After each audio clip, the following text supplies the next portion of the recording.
내가 아버지께 구하겠으니 그가 또 다른 보혜사를 너희에게 주사 영원토록 너희와 함께 있게 하리니 그는 진리의 영이라. 세상은 능히 그를 받지 못하나니 이는 그를 보지도 못하고 알지도 못함이라.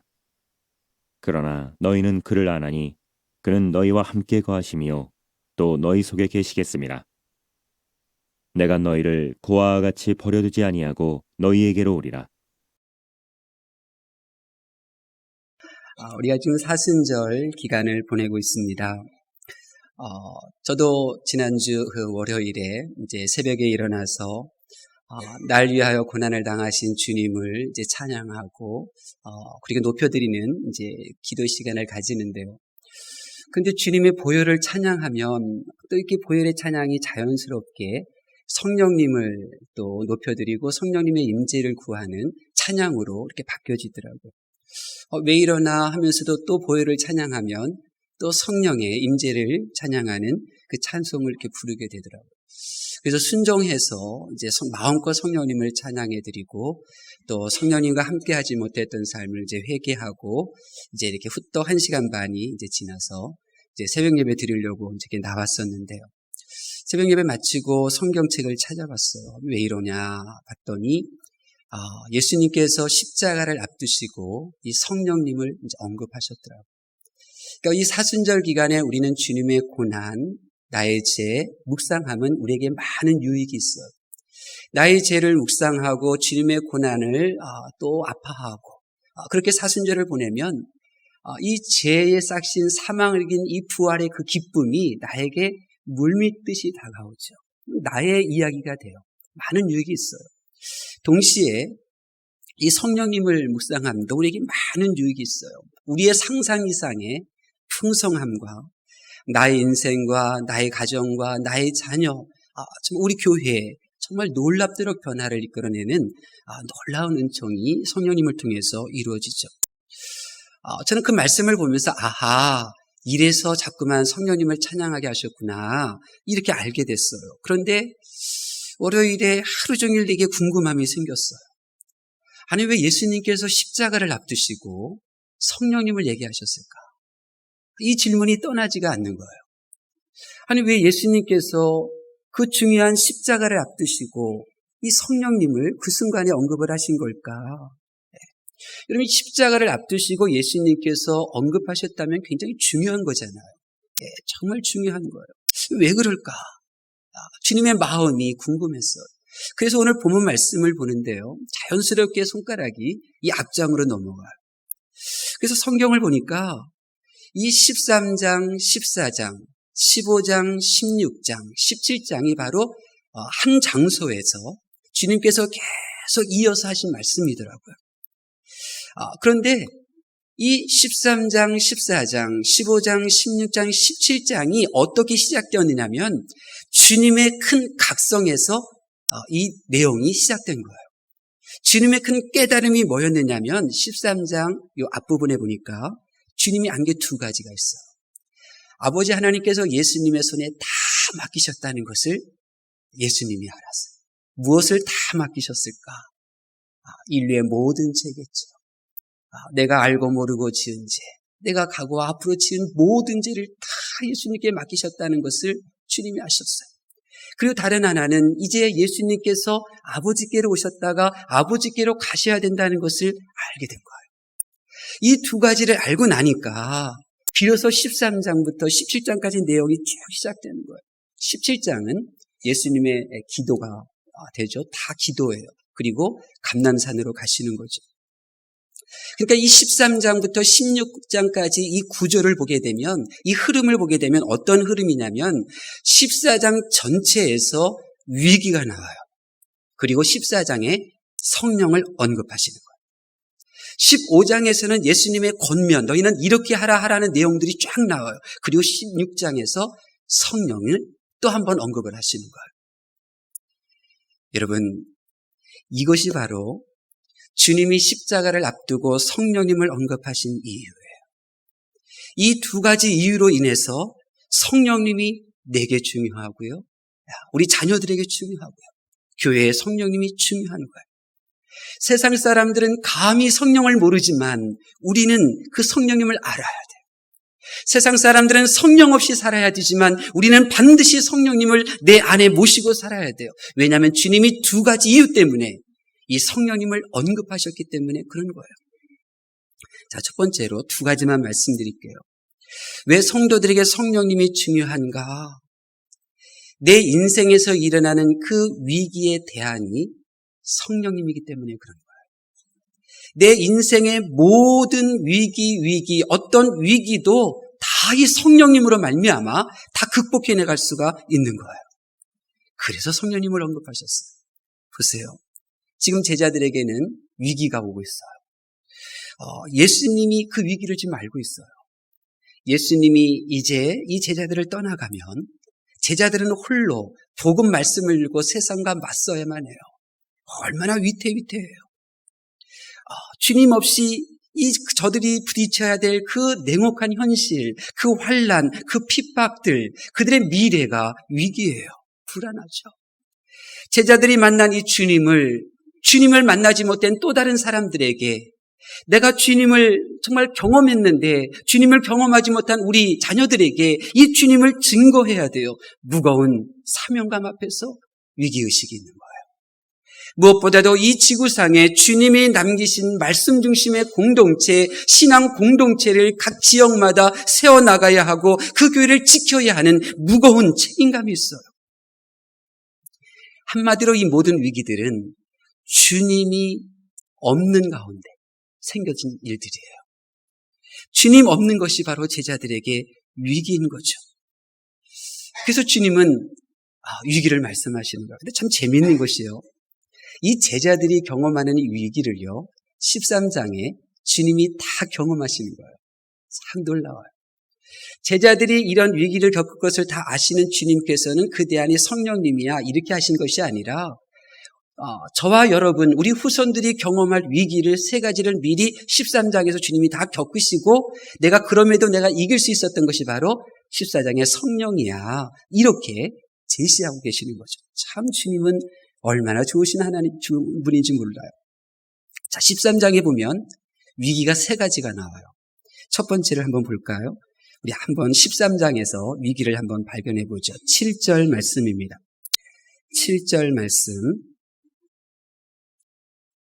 13장 7절 말씀 봉독합니다. 시작.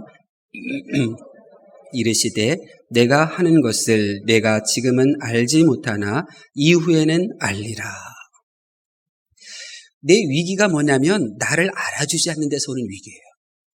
나를 알아주는 이가 없어요. 이게 위기예요. 주님은 지금 제자들의 발을 씻겨주시는데 수제자인 베드로는 주님을 모르고 있어요. 왜 이러나 몰라요. 다른 제자들도 마찬가지예요. 그 많은 세월 함께 했는데 말이죠. 그 많은 대화들, 그 많은 가르침들을 나눴는데 지금 이 발을 씻고 나니까 주님이 지금 어떤 생각을 가지고 있느냐면 제자들이 나를 모르는구나. 나를 알아주는 사람이 없네. 이 가운데 나를 알아주는 사람이 없네. 이 위기를 겪은 거예요. 한 2달 전인가요? 졸업을 앞둔 고3 여학생이 취업을 했대잖아요. 취업을 했는데 이제 힘들었나 보죠. 어머니에게 나 회사 그만두면 안 돼. 한 서너 번 얘기를 했는데 어머니가 들어주지를 않았나. 결국 자기 마음, 회사에서 당하는 그 고통, 아픔을 알아주는 이가 없으니까 결국 정말 선택해서는 안 될 일을 선택을 했어요. 얼마나 마음이 안타까우죠. 이 세상에는요, 나를 알아주는 사람 한 명만 있으면 살아날 수 있어요. 나를 알아주는 사람 한 명만 있으면 살아나갈 힘이 있어요. 견딜 수 있어요. 한 사람만 알아주면 괜찮아요. 그런데 지금 주님은 알아주는 사람이 없는 거예요. 여러분, 이 세상에서 내 마음을 알아주지 못하면서 나에게 많은 언어들을 쏟아내요. 그렇죠? 알지도 못하면서 왜 저런 말 하나, 이제 그런 생각 들 때 많이 있잖아요. 그러면요, 그 기억은 잊어지는데 그 감정은 내 안에 남아있어요. 나를 알지 못하고 쏟아냈던 그 말들이 내 안에 그냥 사라지는 것이 아니라 쌓이고요. 쌓일 뿐만 아니라 그것이 더 많아져요. 증폭되어져요. 더 거세져요. 더 거칠어져서 내 안에 잠재되어 있어요. 그러다가 어느 한순간에 그 사람에게 이제 거친 말을 쏟아내는 거예요. 만약 여러분들에게 이렇게 생뚱만 뭐라 그러죠? 그냥 얼굴 번쩍만쩍 또 말도 험하게 하고 그러면요, 화내거나 그 사람 비난할 필요 없어요. 내가 평상시에 저분에게 쏟았던 말들이 지금 나에게 그대로 돌아오는구나, 이렇게 생각하시면 되는 거예요. 네. 그럼 한 사람만 이해해줘도 살아갈 힘을 얻고 잘해볼 수 있는데 한 사람이 없다. 그게 위기인 거예요. 또 다른 위기가 나와요. 21절 말씀 볼까요? 물론 13장이죠. 13장의 두 번째 위기가 나와요. 21절 말씀 보겠습니다. 시작. 예수께서 이 말씀을 아시고 심령이 괴로워 증언하여 이르되 내가 진실로 진실로 너희에게 이르노니 너희 중 하나가 나를 팔리라 하시니 아멘. 배신이에요. 배신. 이 배신이 얼마나 힘드냐면 오늘 주님도 이렇게 표현하잖아요. 주님의 마음이 괴로워서 이렇게 배신당하면 참 괴로워요. 주님이 배신당하니까 어떻게 돼요? 가진 고찬 다 당하잖아요. 인간적인 모멸감, 육체적인 그 고통, 또 심지어 생명까지 잃어버리잖아요. 이 배신이라고 하는 것은 그 사람의 이 전적으로 아주 부정적인 영향력을 끼쳐요. 정말 재기하기가 힘들어요.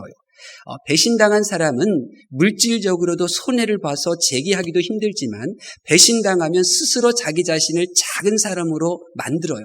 내가 얼마나 못났으면 저 사람이 배신하고 떠나나, 난 참 보잘것없는 존재로구나, 자신을 아주 작게 만들어요. 그래서 생각의 힘이 약해지기 때문에 재기할 수가 없는 거예요. 이 배신이라는 게 이런 거예요. 배우자에게 배신당하고 자녀에게 배신당하고 국민에게 이 배신당하면 어떻게 함께 살아갈 수 있겠어요? 살아갈 용기가 없어요. 내 초등학교, 중학교 동기군요. 그 친구는 어린 딸 한 명, 이제, 어렸을 때 이혼을 했어요. 지금 이제, 많이 키웠죠. 혼자 힘으로 잘 키웠어요. 그런데 여자라면, 치를 떨어요. 여자라면 치를 떨어요. 그래서 결혼할 생각이 없다 하는 거죠. 이 배신의 아픔이 이 모든 것들을 제대로 바라보지 못하게 해요. 아픈 일이죠. 사랑에 배신당해서 스스로 자포자기 하는 사람이 굉장히 많잖아요. 이렇게 배신당하면 스스로 뭔가 해보려고 하는 용기와 에너지가 없어져요. 그렇기 때문에 위기예요. 그래서 정말 경험해서는 안 될 일들 중에 하나고요. 자, 마지막으로 세 번째 위기가 있어요. 우리 37절 말씀 볼까요? 네, 13장 37절 말씀입니다. 37절 말씀 봉독합니다. 시작. 베드로가 이르되 주를 위하여 내 목숨을 버리겠나이다. 아멘. 세 번째 위기는요, 바뀐다는 거예요. 변질된다는 거예요. 베드로가 이 37절에 이 품은 마음 얼마나 아름다워요. 정말 너무너무나 귀해요. 대단해요. 칭찬하고 싶어요. 그런데 환경이 달라지니 어떻게 됩니까? 주님이 잡혀가고 또 나도 잡히지 않을까? 내 신분이 드러나지 않을까? 그런 상황 속에서 지금 베드로가 어떻게 처신합니까? 예수님을 모른다고 부인하잖아요. 38절에 주님이 말하잖아요. 네가 지금 그렇게 말하지만 닭이 3번 울기 전에 나를 모른다고 부인한다. 그러잖아요. 시간이 지나고 환경이 달라져서 바뀌는 사람은요, 내 인생의 위기를 몰고 와요. 화장실 갈 때 마음하고 화장실 다녀온 다음에 마음이 다른 사람은 나에게 위기를 주는 사람이에요. 위기를 줘요. 아니, 내게 소리도 끼치지 않았는데 왜 위기냐? 그렇게 시간이 지나고 환경이 바뀌고 그럴 때 바뀌는 사람이 왜 내 인생의 위기냐면 내가 사람에 대한 기대감을 약하게 해요. 내가 사람에게 잘해주고 싶고 사람에게 정말 사람을 키워주고 싶고 사람을 내가 잘 뒷바라지해서 저 사람이 꿈을 펼칠 수 있게 하고 이러한 사람에 대한 애정이 식어져요. 내 안에서 사라지는 거예요. 그렇기 때문에 위기예요. 삶이 메말라져 가는 거예요. 아유, 저러다 말겠지. 해봐나 무슨 소용이 있겠어. 전혀 사람에 대한 기대감이 없는 거예요. 지지해주지도 않고 또 도와주려고 하는 마음도 없는 거예요. 이것이 위기인 거예요. 그런데 이것보다 더 큰 위기는요, 내 내 신앙생활에도 부정적인 영향을 주기 때문에 그래요. 이 위기를 경험하면 이 한 가지 위기를 경험할수록 하나님을 멀리하기 시작해요. 세상과 가까워지죠. 하나님을 외면해요. 그냥 자기만 생각해요. 나밖에 없다. 이런 생각 가지고 살아가는 거예요. 얼마나 참 비참한 일이에요. 근데 주님은 이러한 위기를 지금 13장에서 다 겪으셨어요. 한 번 겪고도 우리는 휘청휘청할 텐데 주님은 이 위기를 3개나 한꺼번에 다 경험하셨어요. 그런데 주님이 어때요? 주님을 알아주는 이 아무도 없으나 흔들리지 아니하시고 감당하고 계셔요. 비결이 뭐예요? 믿어준 제자로부터 배신당하셨으나 하나님을 배신하지 않으시는 그 능력이 여전히 주님에게는 있어요. 한 번 품은 마음을 제자들은 또 바꾸는 사람들이지만 예수님은 제자들을 사랑하시되 끝까지 사랑하셨다고 성경에 기록되어져 있잖아요. 그 비결이 뭔가요? 그래서 14장에 그 비결을 말씀하시는 거예요. 오늘 본문에 성령 하나님이시라고. 예수님께서는 성령님으로 충만하심으로 사람이 싫어지고 세상이 좋아지며 하나님에 대한 기대감이 없어지고 자기가 하려고 하는 모든 인생의 위기를 극복해내셨는데 그 극복한 비결이 뭐냐면 성령님과 함께 하셨기 때문인 것입니다. 여러분, 인생의 모든 위기는 공중권세 잡은 마귀가 주는 것이기 때문에 내 안에 계신 성령님으로 이겨내는 줄로 믿습니다. 모든 위기를 내 생각으로 내 모든 인간 관계로 해결한다고 하는 것은 어리석은 것입니다. 왜냐하면 그 위기의 배후에는 영적인 존재의 마귀가 있기 때문인 것입니다. 위기의 시작은 마귀로부터 오는 것입니다. 마귀가 주는 위기를 만난 이에게 꼭 필요한 분이 계시는데 그분이 바로 성령 하나님이신 줄 믿으실 수 있기를 바랍니다. 성령님이 내 안에 계셔야 내 인생에 다가오는 위기들을 극복해 나갈 수가 있는 것입니다. 성령님이 내 안에 계셔야 위기가 위기인 줄도 모르는 채 평안히 지나갈 수 있으며 성령님이 내 안에 계셔야 그 위기를 내가 능력으로 무찔러낼 수가 있는 것입니다. 다른 하나, 왜 주님이 십자가를 지시기 전에 성령님을 언급하셨는가? 그 이유가 있어요. 그 이유가 뭐냐면 하나님께 칭찬받고요, 하나님께 상급받으려고 하는 주님의 일꾼들에게도요, 성령님이 필요하기 때문에 그런 거예요. 15장의 내용은 예수님께서 주시는 권면의 내용으로 가득해요. 너희는 이렇게 해야 된다, 이렇게 해라 하는 권면의 내용들로 가득해요. 먼저 포도나무 비유가 나오잖아요. 주님은 참 포도나무예요. 열매를 맺으려면 그분에게 붙어 있어야 돼요. 그분 안에 머물러 있어야 돼요. 그렇게 하라는 거예요. 근데 그 말씀을 듣고 나면 정말 열매를 맺고 싶고 주님 안에 있고 싶은 성도가 마음속에 어떤 질문을 던지기 시작하냐면 어떻게 해요? 나도 그러고 싶은데 어떻게 주님에게 붙어 있을 수 있죠? 어떻게 주님 안에 있을 수 있나요? 계명을 지키는 것도 마찬가지예요. 15장 10절에 주님의 계명을 지켜야 주님의 사랑 안에 거한대요. 근데 그 말씀을 들으면 정말 주님의 사랑 안에 거하고 싶은 이 주님의 일꾼들이 이런 질문을 던져요. 내가 어떻게 해야 주님의 계명을 지킬 수 있습니까? 나 같은 자가 어떻게 계명을 지킬 수 있습니까? 17절 말씀도 한번 볼까요? 15장 17절 말씀 보겠습니다. 17절 말씀 시작. 내가 이것을 아멘. 사랑하게 하려 함이라. 그런데 나는 정말 사랑해서 주님께 칭찬받고 싶은데 내가 어떻게 그 사람을 사랑할 수 있냔 말이에요. 어떻게 할 수 있냔 말이에요.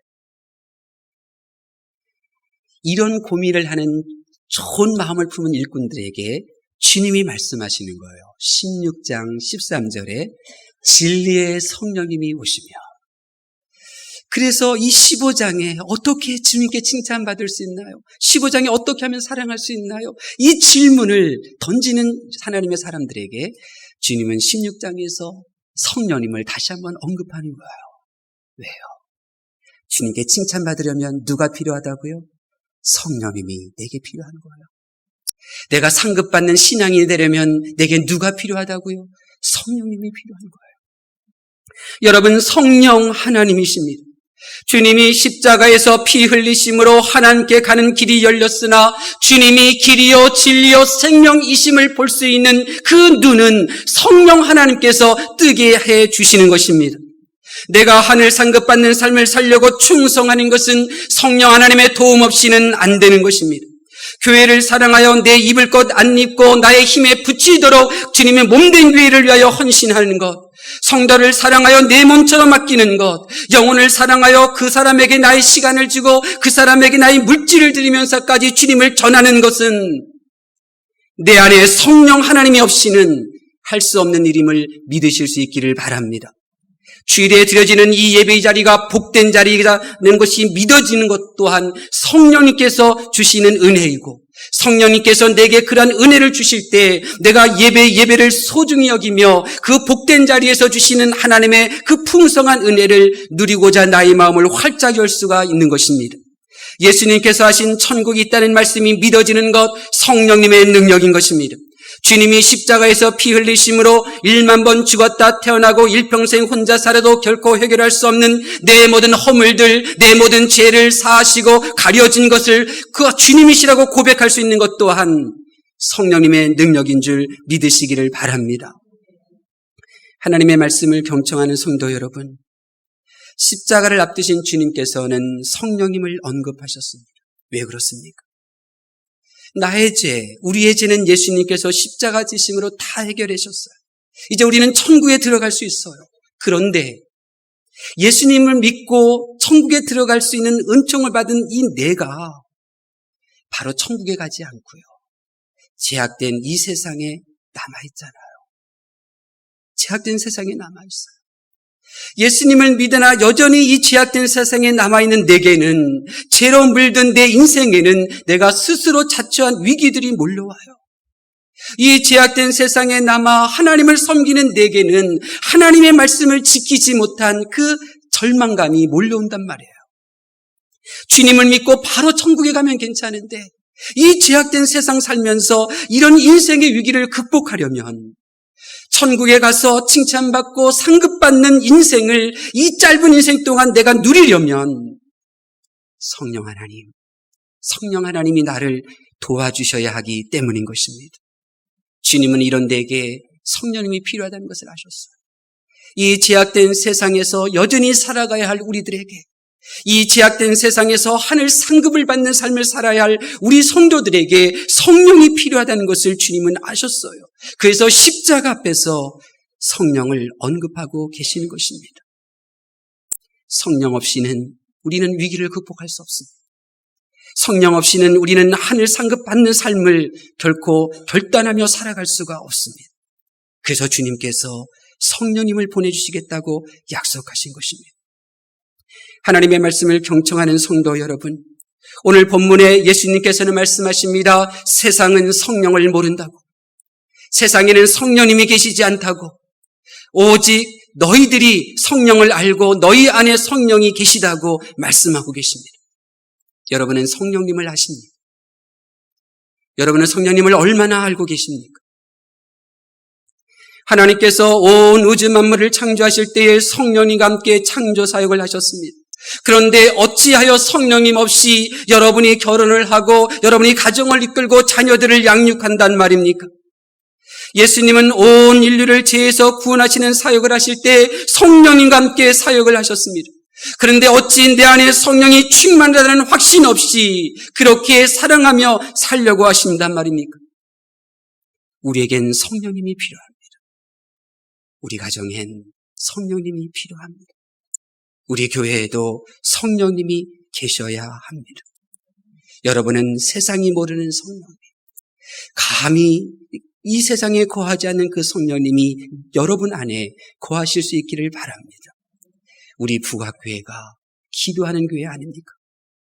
하나님께서 이 우상의 골짜기에 기도하는 부각교회를 세우셨습니다. 우상에게 빌고 우상에게 절하고 우상에게 말하는 이 장소에 하나님께 기도하는 부각교회를 세우셨다는 말씀입니다. 기도하며 하나님과 사귀고 기도하며 하나님과 대화하고 기도하며 하나님을 본받아가는 그 북악교회를 이곳에 세우셨습니다. 기도하여 하나님의 응답을 받는 성도로 바꾸시라고 북악교회를 세우셨고, 기도하다가 성령의 은사가 나타나고 기도하다가 성령의 열매를 경험하는 삶을 살라고 이곳에 북악교회를 세운 것 아닙니까? 그렇다면 이번 사순절 기간에 기도의 자리를 만드실 수 있기를 바랍니다. 하나님, 저에게는 이 세상이 모르는 성령님이 필요합니다. 성령님이 내 안에 안 계시니 나의 인생에 이런저런 위기가 왔어요. 가난이 떠나지 않고 질병을 안고 살고 가진 것 같으나 공허한 이유는 내 안에 성령님이 계시지 않기 때문입니다. 하나님, 잘해보고 싶습니다. 칭찬받고 싶습니다. 하늘 상급 받고 싶습니다. 그러나 내가 작심삼일이네요. 성령님 내게 오셔서 나를 도와주셔서 상급받는 삶 살 수 있도록 도와주십시오. 수시로 와서 기도하십시오. 오늘 저는 2시 전에 하나님이 깨워주셔서 그냥 20분 더 자느니 기도하자 해서 이제 거실에 나와서 기도하다가 교회에서 또 기도하고 싶더라고요. 그래서 3시 좀 됐을까 이제 본당에서 기도하는데 조용하고요. 얼마나 행복하고 얼마나 좋았는지 몰라요. 여러분, 이번 사순절 기간에 성령님을 구하십시오. 방언을 사모하십시오. 방언 받으신 분들은 방언으로 많이 기도하십시오. 성령 하나님이 나의 가운데 임재하시도록 성령의 10,000가지 은사가 나오고 성령의 9가지 열매들이 우리 삶 속에 맺어지는 그런 성령의 사람이 되도록 기도하실 수 있기를 바랍니다. 우리 190장 우리 후렴은 말고 우리 1절, 2절, 3절, 4절만 부르도록 하겠습니다. 후렴은 말고 우리 1절, 2절, 3절, 4절 성령이여 강림하사 하나님 성령님이 필요합니다. 기도하는 마음으로 찬양합니다.